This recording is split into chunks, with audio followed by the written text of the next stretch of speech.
Good morning, everybody. Orange J here with another Sword of Convallaria video, and today we're going to do a NUNGAL build guide for Sword of Convallaria. Now, NUNGAL is a standard banner unit, but in about 3 hours from me recording this, she's re-releasing on a destined banner. So let me show you the couple of different ways you can build her, and she really does have a couple different playstyles you can lean into.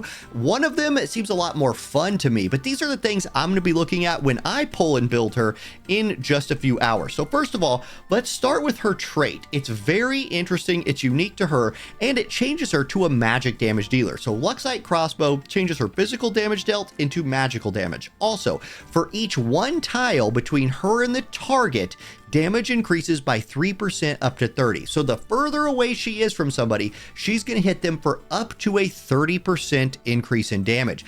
That's so good, and she has ways of boosting her range significantly.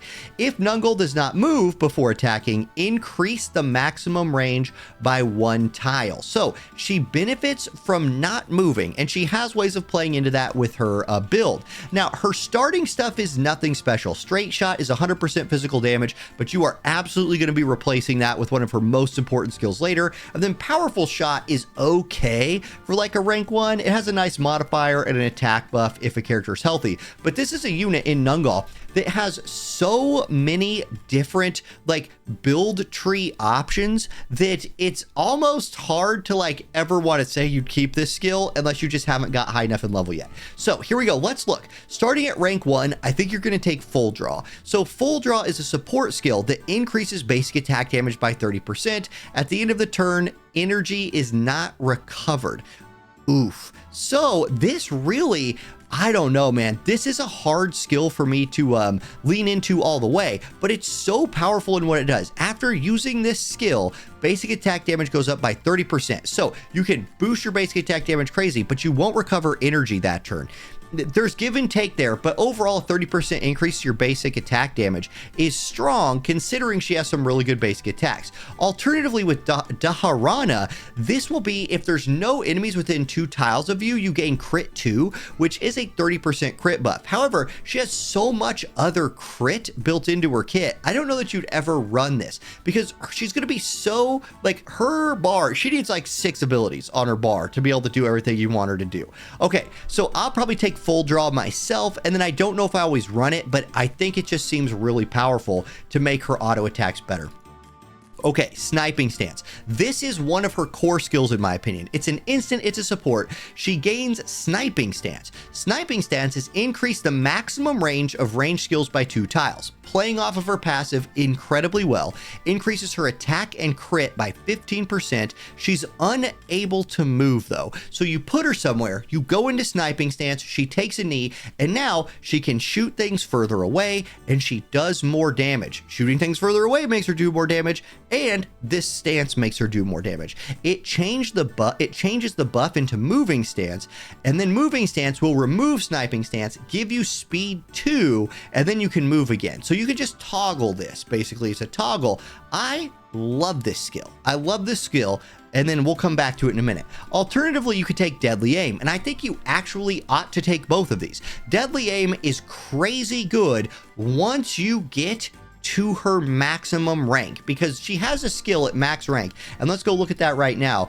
A quick reload where she recovers 3 energy, which is important because if you're using old Full Draw down here, you need some energy recovery. If you might need it. So it recovers 3 energy, reduces skill cooldown by 1, and for 3 turns, Deadly Aim does not need to prepare for a turn. So this skill's super high damage. Single target attack, she prepares for 1 turn. Again, if you pop Quick Reload, it removes that preparation time. 160 damage modifier, ignores block, and when attacking enemies with the Hangman's Mark, increase crit by 60%. I mean, essentially about guaranteeing you're going to crit.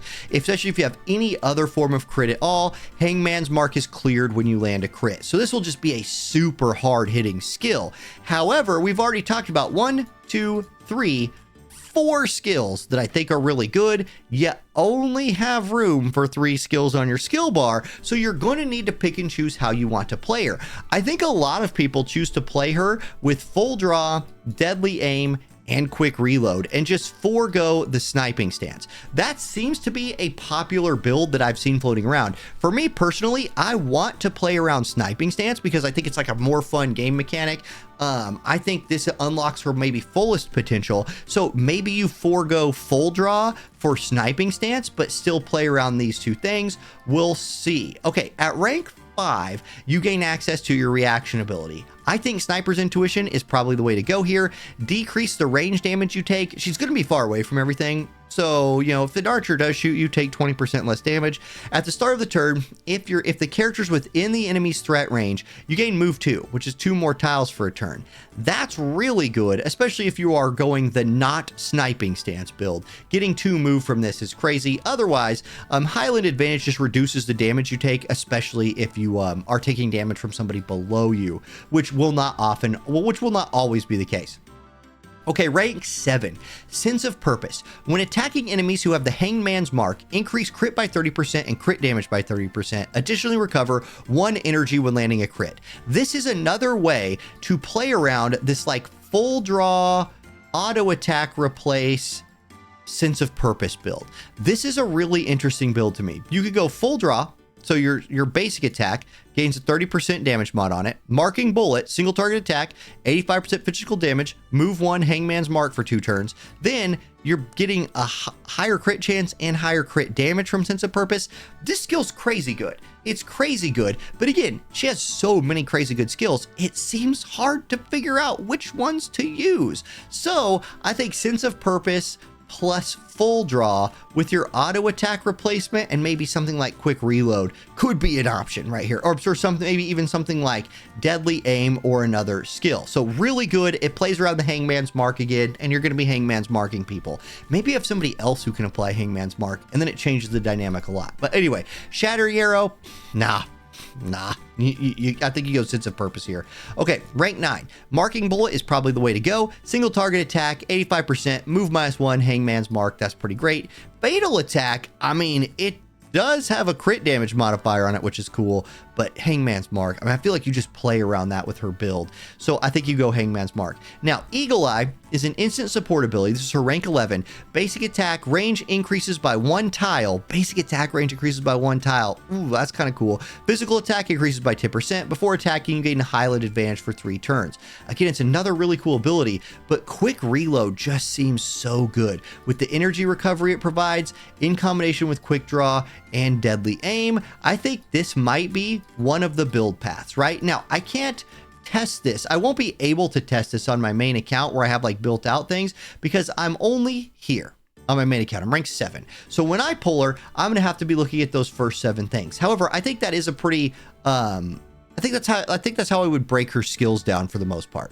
Now, when it comes to gear for her, I think the bow options are really interesting. There's a bow I really love, and there's a bow you should absolutely not do. The bow I really love is the Star Raid crossbow. It gives you 6% more crit rate, and if a single target active attack deals crit damage, which you're going to be doing a lot, there's a 50% chance to additionally deal 20% physical damage as piercing damage. I love that. I think this is probably her favorite one. This is the one I would like to use on her the most. The one you definitely don't use on her is the melee mega crossbow, because this one penalizes you for being far away from targets. I think she's going to be pretty far away from targets, so I would avoid the melee mega crossbow and avoid combining words because it's kind of weird. For gear, I think there's an interesting Maverick's Cloak build here where if like the rest of your team is melee units and she's hanging really far back, there's a chance that no allies are within 4 tiles of her. If that's the case, she'll get this attack and defense buff. Otherwise, you could just go for something like physical attack +1 with the Highland crit bonus. I like True Lens a lot, or go for a more defensive option. That's fine. Whatever you have to throw on her for your second slot is good. If you want to guarantee crits a little bit more, you could go Verdict of Justice. However, she has so much crit in her kit, you might not need this, but you really, really want to be critting. So getting the Verdict of Justice crit bonus would be big. Alternatively, Temptation of the Devil will give you those devil stacks. You could build those up, get that defense, get that attack buff. I do like both of those on her, and that is how I'm thinking about building my Nungal when I pull her. So if you're pulling her and having fun with her, let me know what you're using her for, and thank y'all for watching. Whoa. I'll catch y'all in the next video. Push the wrong buttons right there. Peace.